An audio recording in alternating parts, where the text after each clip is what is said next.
কলকাতা টিভিতে আপনাদের সকলকে স্বাগত। আপনাদের সঙ্গে রয়েছে আমি অঙ্কুর। আসছি এই মুহূর্তের গুরুত্বপূর্ণ খবরে।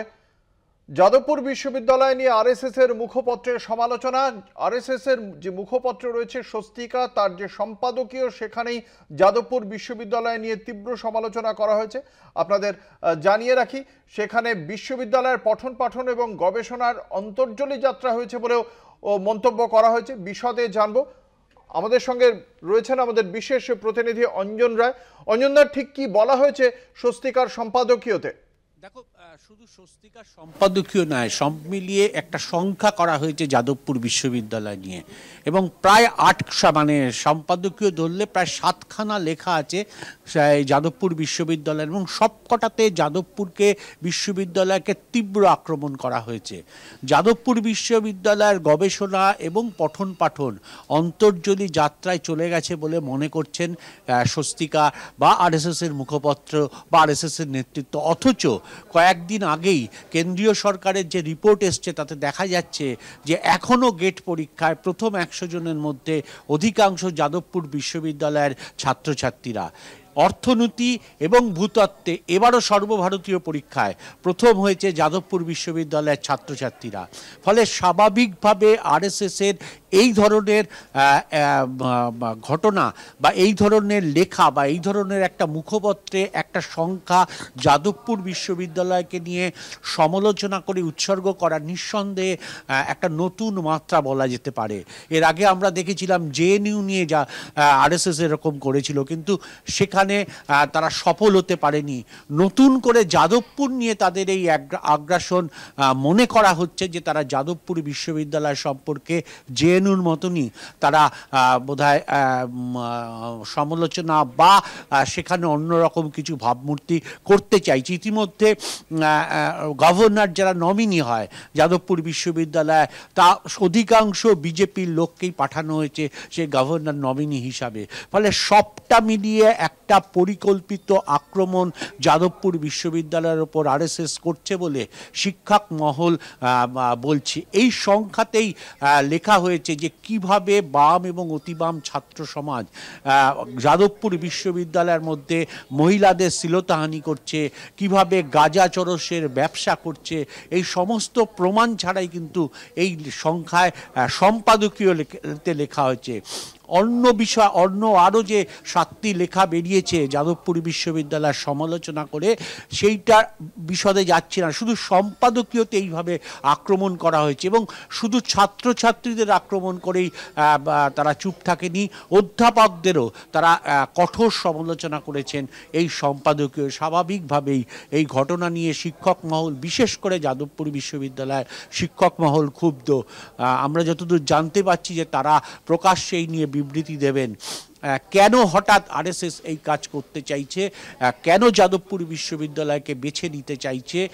কেউ কেউ বলছেন যে জেএনইউ দেশের সবচেয়ে বড় দুটো শিক্ষা প্রতিষ্ঠান, জেএনইউ এবং যাদবপুর বিশ্ববিদ্যালয়ে এই ধরনের আক্রমণ কেন আরএসএস করছে, কোন রাজনৈতিক উদ্দেশ্য নিয়ে করছে, তা নিয়ে চিন্তিত এ রাজ্যের শিক্ষাবিদরা। অঞ্জনদা, একটা বিষয় জানতে চাইবো, যেখানে এই সর্বভারতীয় পরীক্ষায় এই বিশ্ববিদ্যালয় আবারও নিজের শ্রেষ্ঠত্ব প্রমাণ করছে, এবং এই বিশ্ববিদ্যালয় বারংবারই ছাত্র আন্দোলনের ক্ষেত্রে আমাদের রাজ্যেও বিভিন্ন সময় গুরুত্বপূর্ণ প্রশ্ন তুলে দিয়েছে। তারপর সেই বিশ্ববিদ্যালয়কেই যদি আক্রমণ করা হয় এবং সেই আক্রমণের যদি কোনো ভিত্তি না থাকে, তাহলে কি রাষ্ট্রীয় স্বয়ংসেবক সংঘের এই যে সম্পাদকীয় সহ এই 7টি রচনা, মানে মানুষের মনে সেটা কি জায়গা করে নেওয়ার কোনো কারণ ঘটেছে? রাজনৈতিক মহল কিভাবে বিশ্লেষণ করছে?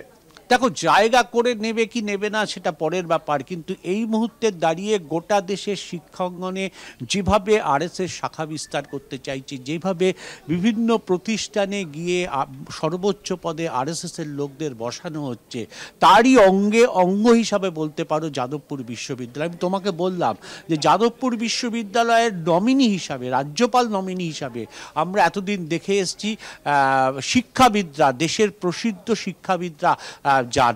এবার গেছেন কিন্তু বিজেপির লোক, যিনি যাদবপুর বিশ্ববিদ্যালয়ের রাজ্যপালের নমিনি হয়ে গেছেন, তিনি নিশ্চয়ই গিয়ে অন্য কথা বলবেন না। রাজ্যপালের নমিনি হয়ে যখন গেছেন, বিজেপি করেন, তখন নিশ্চয়ই বিজেপির কথা বলবেন। এইভাবে কার্যত গোটা দেশের সমস্ত শিক্ষা ব্যবস্থাকে আরএসএস নিজের মুঠোয় আনতে চাইছে। তারই অঙ্গ হিসাবে একদিকে আক্রমণ, মানুষের মধ্যে বিভ্রান্তি তৈরি করা, আরেকদিকে যেখানে তাদের ক্ষমতা আসে প্রশাসনিক ক্ষমতাকে প্রয়োগ করে প্রশাসনের পদগুলোকে দখল করা। মূলত এই দুই স্ট্র্যাটেজি নিয়ে চলছে আরএসএস শিক্ষা প্রতিষ্ঠানগুলোতে। তারা মনে করছেন যে এই শিক্ষা প্রতিষ্ঠানগুলোতে যেভাবে শিক্ষা পদ্ধতি হয় তা আরএসএসের চিন্তা ভাবনার সঙ্গে সম্পূর্ণ বিরোধী।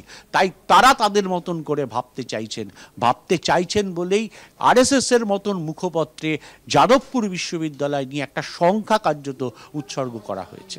আরএসএস এর এই মনোভাবকে কি সমর্থন করে রাজ্য বিজেপি? সমর্থন করবে, কারণ আরএসএস এর পলিটিক্যাল উইং বিজেপি, বিকল্প কিছু আমার মনে হয় না হবে এক্ষেত্রে। প্রকাশ্যে হয়তো কেউ বিবৃতি দেবে না, কিন্তু এই কথাগুলোর সঙ্গে তো অনেকেই একমত। অনেকেই বলে যে যাদবপুর বিশ্ববিদ্যালয়, বিজেপির লোকরা বলে পঠন পাঠন হয় না, সেখানে বাম অতি বামের চর্চা হয়। এই সম্পাদকীয়তে বলা আছে যে এখানে ভারত বিরোধী কার্যকলাপ তৈরি করা হয়। মানে কিভাবে বলছে, যারা পড়াশোনা করতে যান, যাদের মা বাবা ভালো মার্কস পেয়ে যারা যাদবপুর বিশ্ববিদ্যালয়ে ভর্তি হন, যাদের মা বাবা তাদের সন্তানদের পাঠান, তাদেরকে পরিষ্কার বলছেন যে ভারত বিরোধী কাজ করছে। জানি না মানে এর ব্যাখ্যা কি হবে, আরএসএস কি বলবে। সরাসরি সম্পাদকীয়তে এই ধরনের বক্তব্য লিখছে, নিঃসন্দেহে শিক্ষা মহল স্তম্ভিত বলতে পারো। একেবারেই ধন্যবাদ। আমাদের সঙ্গে ছিলেন আমাদের বিশেষ প্রতিনিধি অঞ্জন রায়। খুবই এই লেখা অত্যন্তই বিতর্ক সৃষ্টি করছে, তার কারণ যাদবপুর বিশ্ববিদ্যালয়ের মতো এমনই একটি শিক্ষা প্রতিষ্ঠান যার সর্বশেষ যে রেজাল্টও যদি আমরা দেখি, অর্থনীতিতে এবারে দেশে প্রথম 50 জনের মধ্যে যাদবপুরের 6 জন, সারা দেশে রসায়নে প্রথম 100 জনের 7 জন, ভূতত্ত্বে সারা দেশে প্রথম 100 জনের 5 জন যাদবপুরের। এবং গেটের ফল বা আইআইটি যে জ্যাম আর কি, দুটিতেই যাদবপুর বিশ্ববিদ্যালয়ের যে ফলাফল, joint admission test for masters বা graduate aptitude test for engineering, দুটিতেই বাংলার মুখ এই যাদবপুর বিশ্ববিদ্যালয়।